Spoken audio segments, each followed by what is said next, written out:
వసే వసే, ఎందుకే ఆ ఏడుపిప్పుడెందుకు? ఏం కొంపలు మునిగిపోయాయని? కొంపలు మునక ఏమైందండి? మనం ఇంత కష్టపడి వీడియో చేస్తుంటే సబ్స్క్రైబ్ కూడా చేసుకోకుండా 89% మంది మన వీడియోలు చూసి వెళ్ళిపోతున్నారు. మనం వాళ్ళని అలరించాలని ఇంత ట్రై చేస్తుంటే వాళ్ళు కనీసం మనల్ని ఎంకరేజ్ కూడా చేయడం లేదే. అందుకే వ్యూస్ గురించి ఏడుస్తున్నాను. ఏడ్చినట్టే ఉంది నీ తెలివి. ఇలా ఏడ్చి పెడబొబ్బలు పెడితే వ్యూవర్స్కి అర్థం కాదే. మన ఛానల్ని, మన స్టోరీస్ని సబ్స్క్రైబ్ చేసుకొని చూడమని వ్యూవర్స్ని ప్రేమగా రిక్వెస్ట్ చేయాలి. ప్లీజ్ వ్యూవర్స్, మా స్టోరీని చూడడానికి ముందే మా ఛానల్ని సబ్స్క్రైబ్ చేసుకొని స్టోరీ పూర్తయ్యాక కామెంట్ బాక్స్లో మీ అభిప్రాయాన్ని చెప్పండి. మీకు మా స్టోరీ నచ్చితే లైక్ చేసి మమ్మల్ని ఎంకరేజ్ చేయండి. అందరికీ నమస్కారం. ఈరోజు మనం తెలుసుకోబోతున్న కథ మరదలి మోసం. నందాపురంలో పూర్ణిమ, శ్రీధర్ అనే దంపతులు ఉన్నారు. వాళ్ళకి కొత్తగా పెళ్ళయింది. పైగా పెద్ద దిక్కులేని ఆ ఇంటిలో శ్రీధర్కి 5 ఏళ్ల క్రితం పెళ్ళైన చెల్లెలు కీర్తి ఉంది. ఇన్నేళ్లకి అతని బాగోగులు చూసుకోవటానికి అతనికి ఒక తోడుగా పూర్ణిమ దొరికింది. నిజానికి పెళ్లి జరిగిందన్న ఆనందమే కాని శ్రీధర్కి చాలా కాలంగా ఒక ఆలోచన ఉంది. ఆ విషయంగా తన భార్యతో ఇలా చెప్తాడు. చూడు పూరి, నీకీ విషయం మన పెళ్లి చూపులప్పుడే చెప్పుండాలి. కానీ ఎందుకనో నిన్ను చూశాక నిన్ను మిస్ చేసుకోవాలి అనిపించలేదు నాకు. ఒకవేళ ఈ విషయం అప్పుడే చెప్పుంటే నువ్వు నాతో పెళ్లికి ఒప్పుకునేదానివో లేదో మరి. చూడండి శ్రీవారు, మీరు నన్ను ఎంత ఇష్టపడి పెళ్లి చేసుకున్నారో అంతకన్నా ఎక్కువే నేను ఇష్టపడ్డాను. మీకొక విషయం తెలుసా? మీరు మీ ఫోటో పంపిన తర్వాత పెళ్లి చూపులు రావడానికి మధ్య కాస్త డిలే అయింది. గుర్తుందా? ఆ మధ్యలో నాకు ఇంకో సంబంధం వచ్చింది. నిజానికి ఇంట్లో అందరికీ ఆ సంబంధం అన్ని విధాలా నచ్చింది. కాని నాకు మాత్రం మీ తర్వాత ఇంకెవరూ కనిపించలేదు. అందుకే ఎంతో కష్టపడి ఆ సంబంధాన్ని చెడగొట్టాను. ఎలాగైనా మీరే నాకు భర్త కావాలని మనస్ఫూర్తిగా దేవుణ్ణి కోరుకున్నాను. చివరికి అదే జరిగింది.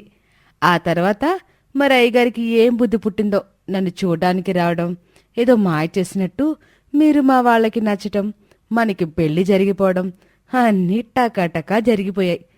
అలాంటి నా దగ్గర ఇంకా దాపరికం ఎందుకు చెప్పండి? మరేం లేదు పూరి, చెల్లికి పెళ్ళై 5 ఏళ్లయింది.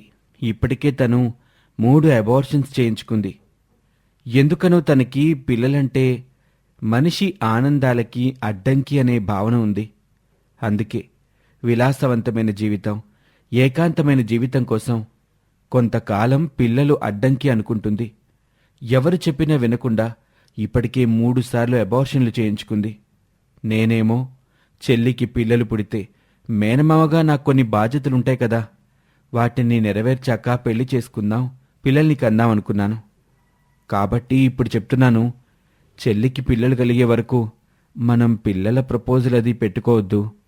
మనకి పిల్లలొచ్చేస్తే వాళ్ళ గోల్లో పడి నేను చెల్లెలి విషయంలో తక్కువ చేస్తానేమో అని నా భయం. అంతే. ఓస్, ఇంతేనా? ఇంత దానికేనా ఇంత ఫీల్ అవుతున్నారు? సరే, మీకు ఏది ఇష్టమంటే నాకు అది ఇష్టమండి. వదినికి పిల్లలయ్యాకే మనం పిల్లల గురించి ఆలోచిద్దాం అని భర్తని అర్థం చేసుకున్న ఆ ఇల్లాలు అంటుంది. అలా పెళ్ళై 2 ఏళ్లు దాటుతుంది వాళ్ళకి. ఈలోపు శ్రీధర్ చెల్లెలు మరో అబార్షన్ చేయించుకుంటుంది. కాని పిల్లల గురించి మాత్రం ఇంకా ఆలోచించటం లేదు తను. అలాంటి సమయంలో ఒకసారి పూర్ణిమ తల్లి ఇంటికొచ్చింది. చూడమ్మా పూరి. పూరి అంటే పూరి, అలా మా ఆయన ఒక్కలే పిలవాలి. ఆయన పెళ్లి కాకముందు పూర్ణిమ అని పూర్తి పేరుతోటి పిలిచేవాళ్ళు కదా. ఇప్పుడేమైంది మళ్ళీ మా ఆయన ప్రేమగా పిలుచుకునే పేరుతో పిలుస్తున్నావు? సరేలేవే పూర్ణిమ, చెప్పేది వినవే. మన జీన్స్లో 30 ఏళ్లు దగ్గర పడితే పిల్లలు పుట్టడం కష్టమని డాక్టర్లు చెప్పారు. నాకన్నా ముందు పెళ్ళైన మీ పెద్దమ్మకి అందుకే పిల్లలు లేరు. ఆ భయానికే కదే నీకు పెళ్ళిడు రాగానే పెళ్లి చేసేసాం. ఇప్పుడు నీ గోలంటే డైరెక్ట్గా చెప్పవే అమ్మ. ఇలా తిప్పి తిప్పి రాకో. ఇంకేముందే, పెళ్ళే 2 ఏళ్లు దాటింది మీకు. ఇంకా ఇప్పటి వరకు పిల్ల లేదు, పీచు లేదు. అందుకేనమ్మా త్వరగా పిల్లల్ని కనండే. చూడమ్మా, పిల్లల విషయంలో మాకు కొన్ని లెక్కలున్నాయి. అవి తీరాకే పిల్లల్ని కంటాం. ఈ విషయంలో దయచేసి ఎవరూ రావద్దు అని అంటుంది. ఇక కూతురి మొండితనం గురించి తెలుసు కనుక ఆ తల్లి మరో మాట మాట్లాడలేకపోయింది. అలా తన ఆడపడుచుకి పిల్లలు కనాలనే బుద్ధి రావటం కోసం పూర్ణిమ ప్రత్యేకంగా మొక్కులు కూడా మొక్కింది. చివరికి ఏం బుద్ధి పుట్టిందో గాని పూర్ణిమ మరదలు గర్భవతి అయిందనే వార్త తెలిసింది. ఈసారి బిడ్డని కనాలన్న కోరికతోటే ఆమె ఉండటంతో అందరూ సంతోషించారు. అలా 9 నెలల పాటు ఆ మరదల్ని కంటికి రెప్పలా చూసుకున్నారు పూర్ణిమ దంపతులు. కాని పుట్టిన బిడ్డ చనిపోయి పుట్టింది. అందుకే అందరూ చాలా నిరుత్సాహపడ్డారు. ఇక ఆ తరువాత ఎంతో బలమైన ఆహారంతో చక్కటి జాగ్రత్తలు తీసుకొని ఒకే ఏడాదిలో మళ్లీ తన మరదల్ని ఆరోగ్యవంతంగా మార్చుకుంది ఆ వదినగారు. కాని ఇలా మరదలి గర్భం కోసం వెయిట్ చేస్తూ చేస్తూ తమ కుటుంబంలో 30 దగ్గర పడేసరికి వచ్చే సమస్యల వల్ల పూర్ణిమకి పిల్లలు పుట్టటం కష్టమైందని తెలిసింది. దాంతో ఇంతకాలం తన చెల్లెలితో తమ పిల్లల విషయాన్ని ముడిపెట్టిన శ్రీధర్ ఇక చెల్లెలి సంగతి పక్కన పెట్టేసి తమకి పిల్లలు కలగడం కోసం శ్రద్ధ పెట్టాడు. నన్ను క్షమించు పూరి, మీ ఫ్యామిలీలో ఇలాంటి ఒక జెనెటికల్ ఇష్యూ ఉందని తెలియక మనకి పిల్లల్ని ఇన్నాళ్ళు వాయిదా వేయించాను. కానీ నాకొక మాట చెప్పుండొచ్చు కదా నువ్వు. చూడండి, మీరే నా ప్రపంచం అనుకున్నాను. ఇక మీ ఇష్టాలు అభిప్రాయాలు నావి కావా? చెప్పండి. కావచ్చు పూరి, కానీ ఇప్పుడు చూడు, టెస్ట్ రిపోర్ట్లు వచ్చాయి. నీకు పిల్లలు కలగటానికి ఛాన్సెస్ చాలా తక్కువ పర్సెంటేజ్ ఉంది అంటున్నారు డాక్టర్లు. తక్కువ ఛాన్స్ అన్నారే కానీ అసలు ఛాన్సే లేదనలేదు కదండి. సరే, అయిందేదో అయిపోయిందిలేండి. శ్రీవారు, ఇక ఆ విషయాన్ని వదిలేయండి. ఇంకా దేవుడి మీదే భారం వేద్దాం. ఆయన ఎలాగంటే అలా అంటూ తనకి పిల్లలు పుట్టరు అనే బాధ తన లోపల ఉన్న ఆ విషయం భర్తకి తెలిస్తే అతను మరింత బెంబేలెత్తిపోతాడని పైకి నవ్వుతూ ఉండిపోయింది. అనుకోకుండా ఒకసారి గుడికి వెళ్లిన పూర్ణిమకి అక్కడ గుడి బయట చెట్టు కింద కూర్చున్న ఒక సాధువు కనిపించాడు. సాధువు పూర్ణిమని చూసి ఆమెను పిలిచి, చూడు తల్లి, పిల్లలు కావాలి అన్న నీ కోరిక తీరే సమయం వచ్చింది. ఆ దేవుడు మీ మొర ఆలకించాడులే. ఇదిగో ఈ పండు తీసుకో. దీన్ని ప్రసాదము అనుకొని భక్తితో తిను. నీకు సంతాన ప్రాప్తి తప్పక కలుగుతుంది అని ఒక మామిడి పండు ఇవ్వటంతో దాన్ని తీసుకొని ఇంటికొచ్చి ఆనందకరమైన విషయాన్ని ఇంట్లో తన భర్త మరదలితో పంచుకుంది. అదే రోజు రాత్రికి తన గదిలో ఉన్న పూర్ణిమ మరదలు నిద్రపోకుండా ఈ విధంగా ఆలోచన చేస్తూ ఉంటుంది. ఎలాగైనా సరే ఆ సాధు గడిచిన మామిడి పండు మా వదినికి దక్కకుండా నేనే తినాలి. ఇన్నాళ్ళు పిల్లలొద్దు అనుకొని తీయించుకున్నాను. కాని ఇప్పుడు కావాలనుకుంటున్నానుగా. అలాంటిది నాకేమో పిల్లలకి ఏ మార్గం దొరకదా? అసలు పిల్లలు పుట్టడానికి ఛాన్స్ తక్కువున్న మా వదినమ్మకి ఎవడో సాధు ప్రసాదం అని చెప్పి మామిడి పండిస్తాడా? ఆ పండులో ఏ మహిమలున్నాయో ఏమో. అందుకే ఎలాగైనా సరే మా వదినని బురుడి కొట్టించి ఆ పండు నేనే కొట్టేయాలి అని అనుకుని తన వదిన దేవుడి దగ్గర ఉంచిన మామిడి పండు ప్లేస్లో మరో సాధారణ మామిడి పండు పెట్టేసి అక్కడ సాధువిచ్చిన మామిడి పండుని తను తినేస్తుంది. తల్లి కాబోతున్నాను అన్న ఆనందంలో ఉంటుంది ఆ మరదలు. తన వదినని మోసం చేసింది. చివరికి సాధువిచ్చింది కాకుండా ఒక సాధారణమైన మామిడి పండునే తింటుంది పూర్ణిమ. కాని అతి కొద్ది కాలంలోనే పూర్ణిమ నిజంగానే గర్భవతి అవుతుంది. తన వదినని మోసం చేసి ఆ సాధువిచ్చిన మామిడి పండును కొట్టేసిన మరదలికి మాత్రం ఏ ఉపయోగమూ లేకుండా పోయింది. చివరికి 9 నెలలు నిండిన తర్వాత పూర్ణిమ ఒక ఆరోగ్యవంతమైన బిడ్డని కంటుంది. అప్పుడు ఆ మరదలికి జ్ఞానోదయం అవుతుంది. వదినా, నన్ను క్షమించు. అన్నయ్య, నువ్వు కూడా నన్ను క్షమించరా. ఇన్నాళ్ళు కళ్ళు మూసుకుపోయి కనీసం మీ గురించి కూడా ఆలోచించకుండా నేను పిల్లల్ని వద్దనుకుంటూ కన్సీవ్ అయిన ప్రతిసారి అబార్షన్ చేయించుకుంటూ చాలా తప్పు చేశాను.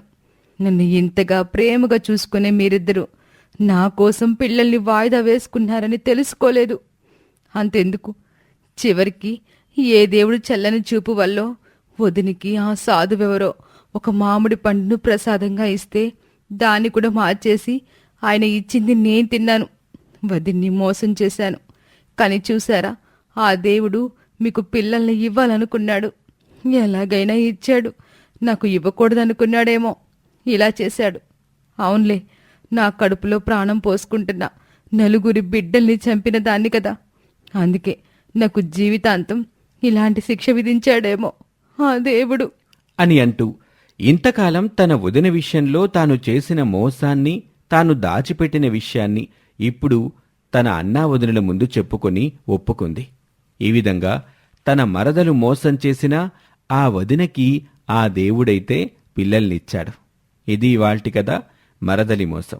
మరొక ఆసక్తికర కథలో మళ్ళీ కలుద్దాం. మా ఛానల్ని సబ్స్క్రైబ్ చేసుకోండి. అలాగే ఈ స్టోరీ మీద మీ అభిప్రాయాన్ని కామెంట్ రూపంలో తెలియచేయండి. Thank you for watching. అందరికీ నమస్కారం. ఈరోజు మనం తెలుసుకోబోతున్న కథ పీనాసి వదిన. గాంధారిమెట్ట అనే ఊరిలో నరేంద్ర అనే మధ్యతరగతి వ్యక్తి ఉన్నాడు.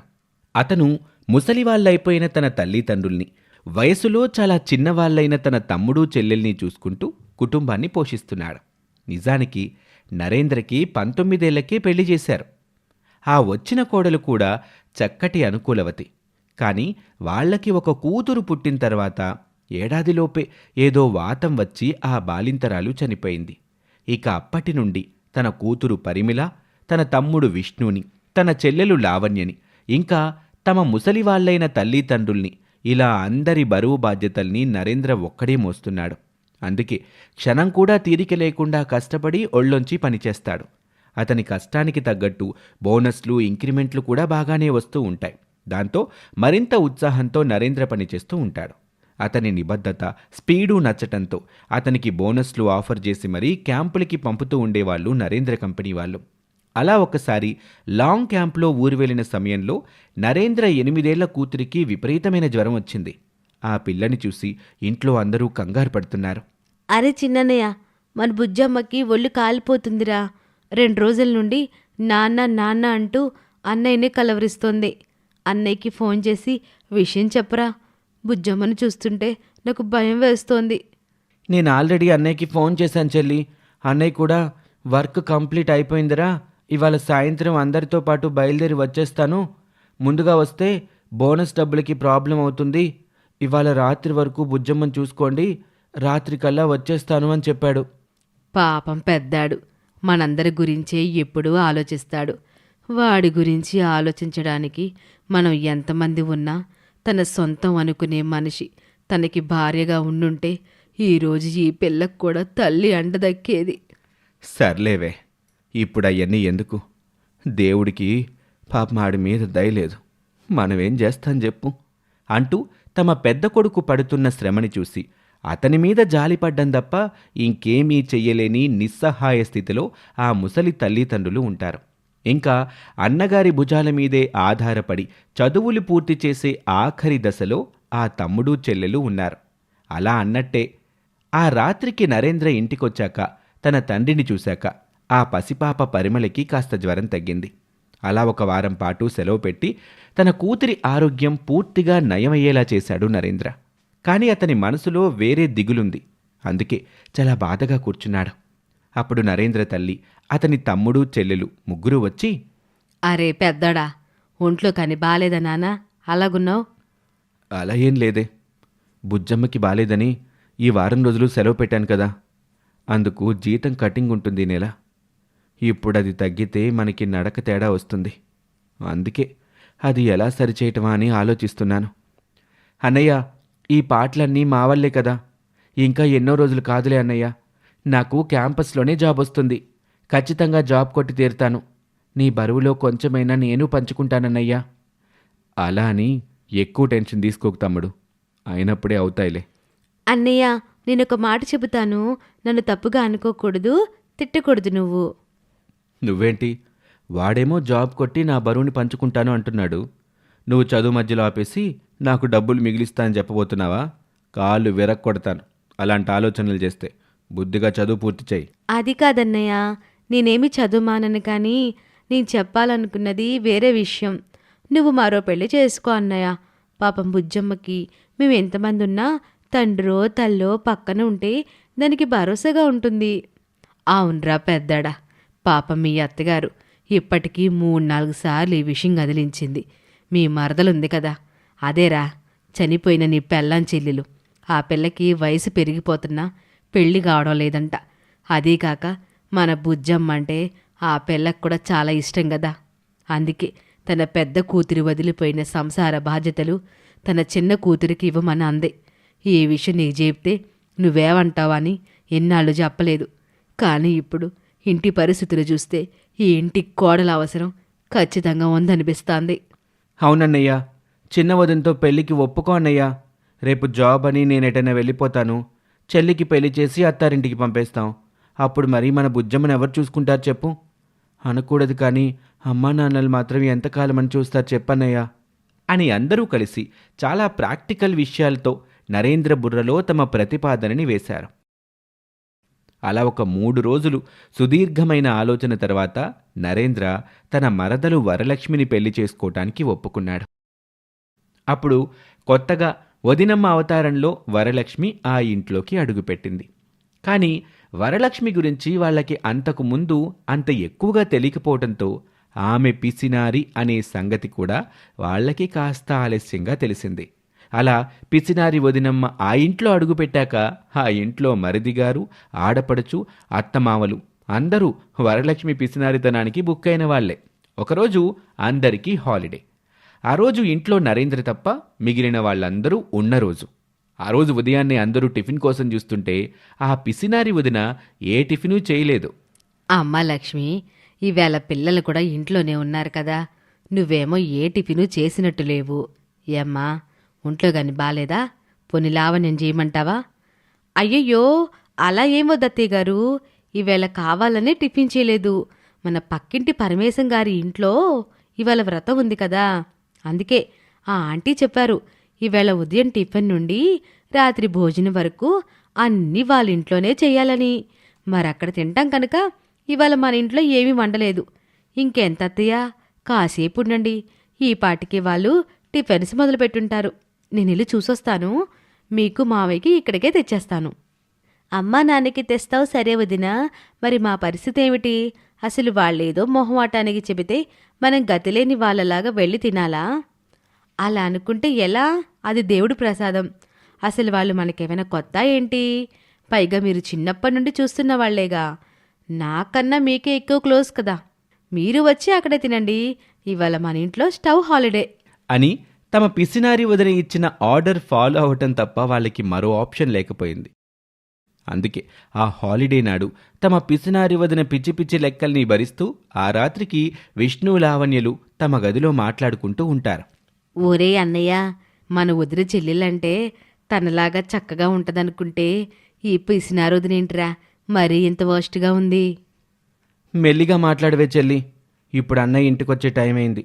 అసలే అన్నయ్య వద్దంటున్నా మనమే కదా అన్నయ్యని ఫోర్స్ చేసి ఈ పిసినారి వదిని తగిలించాం.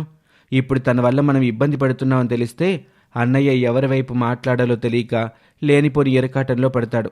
పాపం ఈ టైంలో అన్నయ్యకి టెన్షన్ అవసరమా చెప్పు అంటూ తేలుకుట్టిన దొంగల్లా తమ పిసినారి వదిన విషయం తమ అన్నగారికి చెప్పుకోలేక ఇంట్లో అందరూ ఇబ్బందులు పడుతున్నారు.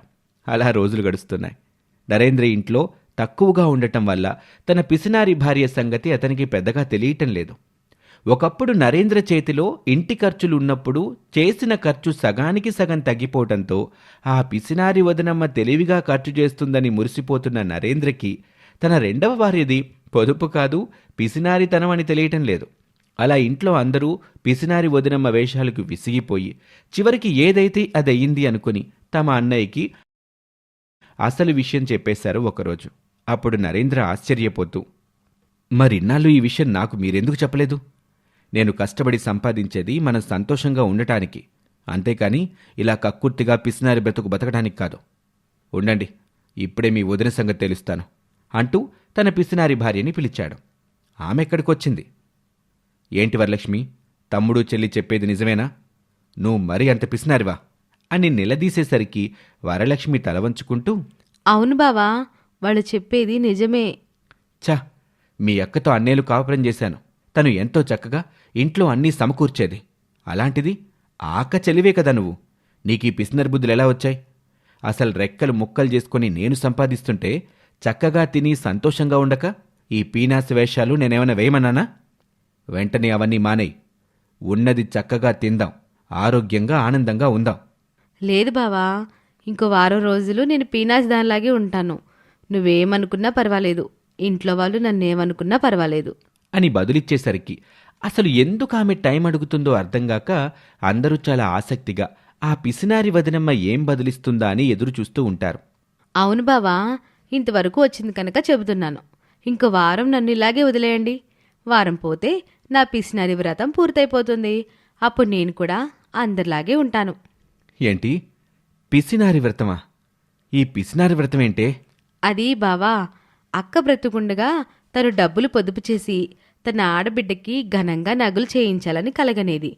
అందుకు నువ్వు అప్పుడప్పుడు ఇచ్చే డబ్బులు జాగ్రత్త చేసి నా దగ్గర దాచేది. అలా ఉన్నప్పుడే అనుకోకుండా అక్క చచ్చిపోయింది. దాంతో నెరవేరకుండా ఆగిపోయిన అక్క కోరికని తీర్చాలనే నేను కావాలని పెళ్లి సంబంధాలు చెడగొట్టేదాన్ని. జాబ్ చేస్తూ డబ్బులు కూడబెట్టేదాన్ని. అలా కావాలని ఒక పీనాసి వ్రతం మొదలుపెట్టాను. ఏజ్ పెరుగుతున్న కొద్దీ అమ్మా నాన్నలకి నాకు పెళ్లి కాదన్న భయం మొదలైంది. అందుకే నిన్ను చేసుకుంటానని అమ్మతో అడిగించేదాన్ని. అలా అక్క కల తీరడానికి కావాలని నేను నీ లైఫ్లోకి వచ్చాను బావా. ఫైనల్గా ఇంటి ఖర్చుల కోసం నువ్విచ్చే డబ్బులో నా పీనాసితనంతో బాగానే డబ్బంతా మిగిల్చాను. ఆ డబ్బు నా దగ్గరున్న డబ్బు కలిపి అక్క కోరుకున్నట్టుగానే మా ఆడబిడ్డకి నగలు చేస్తున్నాను. మరొక్క వారం ఆగితే నేను జమ చేసే డబ్బులతో ఆ నగలు డెలివరీ తీసుకోవచ్చు. అది చూసి అక్క ఆత్మ ఏ లోకంలో ఉన్నా హ్యాపీగా ఉంటుంది బావా అని వరలక్ష్మి చెప్పిన కారణం విన్నాక తన అక్క కల నెరవేర్చటానికి తమ వదినమ్మ పిసినారి వదినమ్మ అవతారం ఎత్తటమే కాకుండా తమతో ఎన్నో మాటలు, తమ వల్ల ఎన్నో అవమానాలు కూడా భరించింది అన్న విషయం అప్పుడే ఆ ఇంట్లో ఉన్న అందరికీ అర్థమైంది.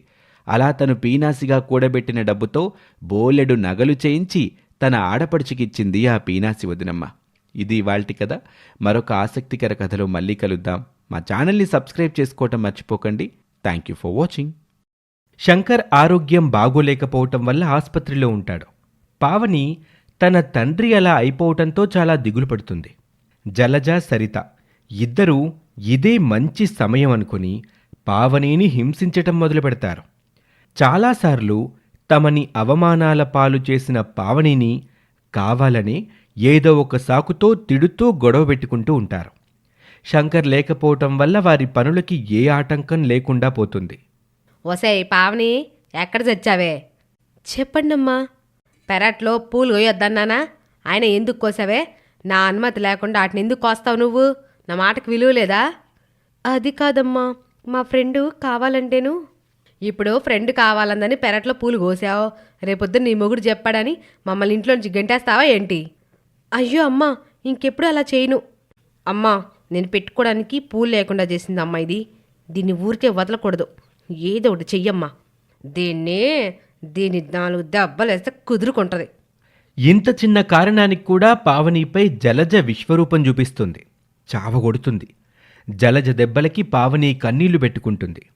అది చూసిన సరిత తెగ నవ్వుకుంటుంది. ఇక ఆ ఇంట్లో పావని అరుపులే వినిపిస్తూ ఉంటాయి. అప్పుడే అక్కడికి ఆసుపత్రి నుంచి డిశ్చార్జ్ అయిన శంకర్ వస్తాడు.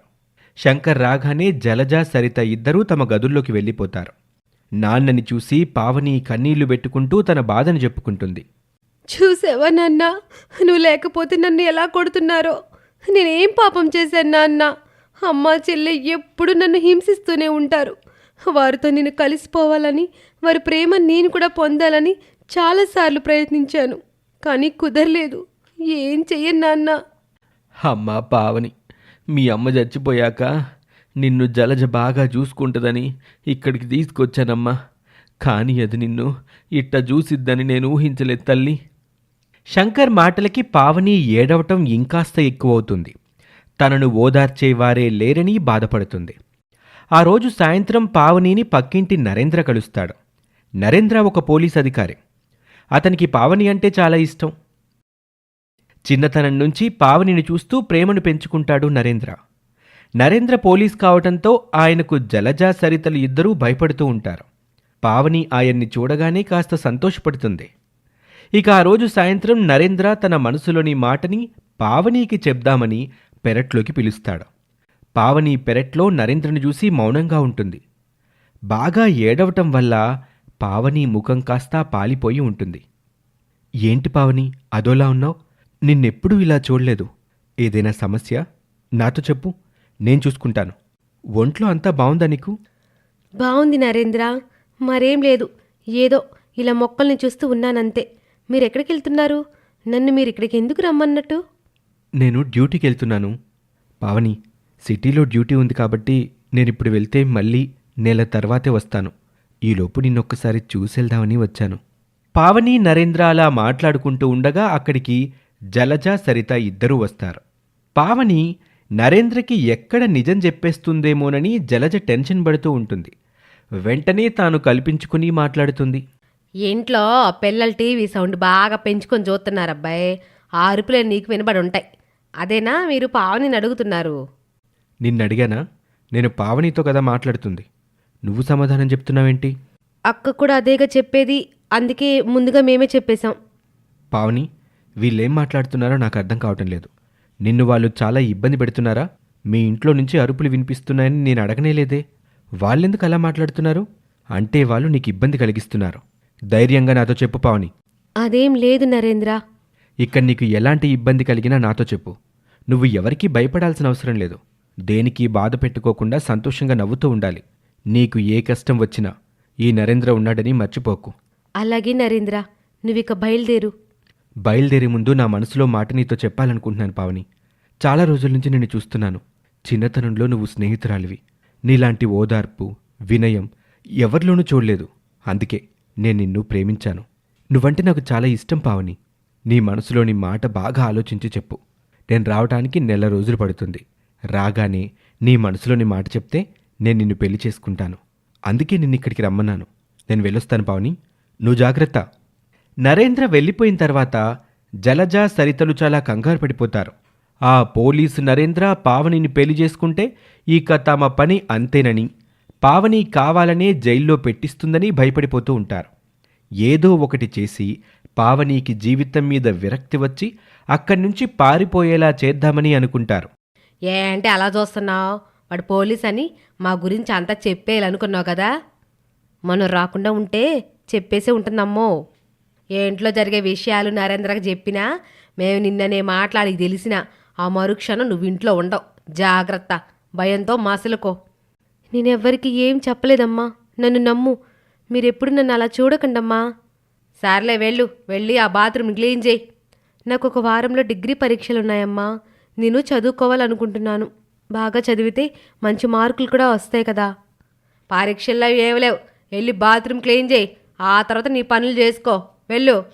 ఇక పావని జలజ మాటలకి బాధగా అక్కడి నుంచి వచ్చేస్తుంది. బాత్రూమ్ క్లీన్ చేశాక చదువుకుంటుంది. తాను బాగా చదువుకుంటే నరేంద్రలాగా మంచి పోలీస్ ఆఫీసర్ అవ్వొచ్చని, ఆ తర్వాత తనను ఎవ్వరూ ఏమీ చెయ్యలేరని పావని అనుకుంటుంది. తన మనసులో పోలీస్ అవ్వాలనే ఆశ బలంగా నిలిచిపోతుంది. పావనికి చాలాసార్లు నరేంద్ర గుర్తుకొస్తాడు. అతను చెప్పిన మాటలు తన మనసులో తిరుగుతూ ఉంటాయి. నరేంద్ర చిన్నతనం నుంచి నాకు బాగా తెలుసు. వాడంటే నాకు కూడా చాలా ఇష్టమే. కానీ ఇంట్లో నాకున్న సమస్యల్లో నరేంద్రని ఎక్కువగా పట్టించుకోలేదంతే. కానీ వాడు మాత్రం నన్ను మర్చిపోనే లేదు. ఇష్టపడ్డాడు. ధైర్యంగా నా దగ్గరకొచ్చి నన్ను ప్రేమిస్తున్నానని చెప్పాడు. మొదటి నుంచి నాకు పోలీస్ అవ్వాలని ఉండేది. ఇప్పుడు పోలీస్ మొగుడే వస్తే ఇంకే ఉంటుంది, చాలా సంతోషంగా ఉండొచ్చు. ఈ ఇంట్లో నాకు ప్రేమ దొరకదు. నరేంద్ర రాగానే నా మనసులోని మాటని చెప్తాను అని పావని అనుకుంటూ పరవశంతో మునిగిపోతుంది. నరేంద్ర ఊహల్లో విహరిస్తూ ఉంటుంది. ఇక పావని ముఖంలో నవ్వు, సంతోషం చాలా రోజుల తర్వాత కనిపిస్తాయి. పావనీనే గమనిస్తూ ఉన్న జలజ, సరిత ఇద్దరూ కోపంతో రగిలిపోతూ ఉంటారు. అమ్మా, చూసావా దాని ఆనందం? చూస్తున్నానే. దాని ఆనందం ఎప్పటికీ ఉండదులే. వాడు పోలీస్ కదా, అది ఇప్పుడు అందంగా ఉంది. దాని అందాన్ని లేకుండా చేస్తే వాడు ఆ పావుని ఎలా పెళ్లి చేసుకుంటాడు నేను చూస్తాను. ఏదో ఒకటి త్వరగా చెయ్యమ్మా. చేస్తా చూస్తా ఉండు అంటూ జలజ, సరిత ఇద్దరూ అక్కడి నుంచి వెళ్ళిపోతారు. ఇక పావని తనకు కాబోయే భర్త, తాను ప్రేమించిన నరేంద్రను తలుచుకుంటూ ఆనందిస్తూ ఉంటుంది. ఇక ఆ తర్వాత ఏం జరుగుతుందో వచ్చే భాగంలో తెలుసుకుందాం. ఈ స్టోరీ మీకు నచ్చితే లైక్ చేయండి, కమెంట్ చేయండి. ఇలాంటి ఇంట్రెస్టింగ్ స్టోరీస్ మరిన్ని వినటం కోసం మా ఛానల్ని వెంటనే సబ్స్క్రైబ్ చేసుకోండి. Thank you for watching.